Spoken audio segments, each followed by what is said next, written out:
പ്രിയപ്പെട്ട തിരുവനന്തപുരം,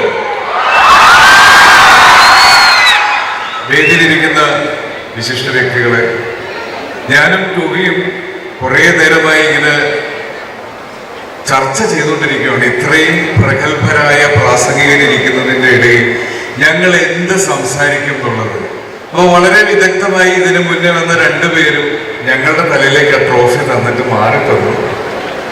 ശരിക്കും ഇന്ന് ഇവിടെ വന്ന് നിൽക്കുന്നത് വളരെയധികം അഭിമാനത്തോടു കൂടിയാണ്. ഇന്ന് 63ാമത് കേരള സ്കൂൾ കലോത്സവം സമാപന സമ്മേളനത്തിന് വന്ന് നിൽക്കുമ്പോൾ എൻ്റെ ഒരു പേഴ്സണൽ ആയിട്ടുള്ള ഒരു അഹങ്കാരം കൂടിയാണ്. ഇതുവരെ കസേര പിടിച്ചിടാൻ പോലും ഒരു യുവജനോത്സവ വേദിയിലും കയറിയിട്ടില്ല. ഒരു കലാരൂപത്തിന്റെയും ഭാഗമായിട്ട് ഒരു സ്റ്റേജിൽ കയറിയിട്ടില്ല. ഇത്രയും വലിയൊരു ക്രൗഡിനെ നോക്കി സ്കൂൾ ടൈമിൽ സംസാരിക്കാനും പറ്റിയിട്ടില്ല. പക്ഷെ ഇന്ന് ഇവിടെ വന്ന് നിൽക്കുന്നത് കല എന്ന എൻ്റെ സിനിമ എനിക്ക് തന്ന ഏറ്റവും വലിയൊരു ഭാഗ്യമാണ്. ആ സന്തോഷത്തിൽ ഞാൻ നിങ്ങളോട് എല്ലാവരോടും പറയുന്നു, ഈ കലോത്സവത്തിൽ പങ്കെടുത്ത നിങ്ങളെല്ലാവരും ഈ സ്കൂൾ കാലഘട്ടം കഴിയുമ്പോൾ നിങ്ങൾ റെപ്രസെന്റ് ചെയ്ത് നിങ്ങൾ പാർട്ടിസിപ്പേറ്റ് ചെയ്ത കലാരൂപത്തിൽ നിന്ന് അകന്നു പോകാതെ വേറൊരു പ്രൊഫഷണൽ ലൈഫിലേക്ക് പോകുമ്പോൾ നിങ്ങളുടെ കലയെ നിങ്ങൾ കൈവിട്ടു പോകാതെ ജീവിതകാലം മുഴുവൻ ആ കല നിങ്ങളോടൊപ്പം ഉണ്ടാവണമെന്നും ആ കലയാൽ നിങ്ങൾ ലോകം മുഴുവൻ അറിയപ്പെടണമെന്നും ഞാൻ ആശംസിക്കുന്നു. ഒരുപാട് സന്തോഷം ഇന്ന് ഈ വേദിയിൽ വന്ന് നിൽക്കാൻ പറ്റിയത്. ഇത്രയും ഗംഭീരമായി ഇങ്ങനെ ഒരു കലോത്സവം ഞാൻ മനസ്സിലാക്കിയെടുത്തോളം ഏഷ്യയിലെ തന്നെ ഏറ്റവും വലിയൊരു ഉത്സവമാണ് ഈ കഴിഞ്ഞു പോയതെന്നാണ് എനിക്ക് അറിയാൻ കഴിഞ്ഞത്.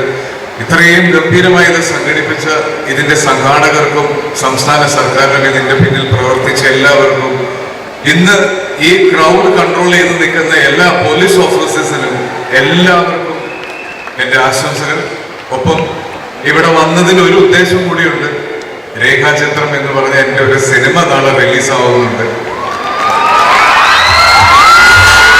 അത് നിങ്ങളെല്ലാവരും നേരിട്ട് ആ സിനിമയ്ക്ക് തിയേറ്ററിലേക്ക് ക്ഷണിക്കണം എന്ന് ഞാൻ ആഗ്രഹിക്കുന്നു. അതോടൊപ്പം ഇന്ന് വിജയികളായ തൃശ്ശൂർ ജില്ലയിലെ എല്ലാ താരങ്ങൾക്കും സൗജന്യമായി രേഖാചിത്രം കാണാനുള്ള ഒരു സൗകര്യം ഇതിന്റെ നിർമ്മാതാക്കൾ ഒരുക്കിയിരിക്കുന്നത് ഞാൻ ഇവിടെ വെച്ച് പറയാൻ ആഗ്രഹിക്കുന്നു. അപ്പൊ വീണ്ടും ഒരു വേദിയിൽ വെച്ച് കാണുന്നത് വരെ, അല്ലെങ്കിൽ ഒപ്പം ഒരു സിനിമയുടെ ഭാഗമാകുന്നത് വരെ ഞാൻ കാത്തിരിക്കുന്നു. എടുത്തു പറയേണ്ടത് ഈ കലാകാരന്മാരുടെ കൂടെ വന്ന മാതാപിതാക്കൾക്കും അവരുടെ ടീച്ചേഴ്സിനും ഒരു വലിയ നന്ദിയാണ്. ഇത്തരത്തിലുള്ള പ്രോത്സാഹനമാണ് ഇവരെ ജീവിതത്തിന്റെ വലിയ നിലകളിലേക്ക് കൊണ്ടുപോകാൻ സഹായിക്കുന്നത്. അതെപ്പോഴും ഉണ്ടാവണം. ഇനിയും ഒരുപാട് വേദികളിൽ ഞങ്ങളെല്ലാവരും ഇരിക്കുന്നതിന്റെ കൂടെ നിങ്ങൾക്കും ഇരിക്കാൻ ഒരു അവസരം നേർന്നുകൊണ്ട് അവസാനിപ്പിക്കുന്നു. നന്ദി, നമസ്കാരം.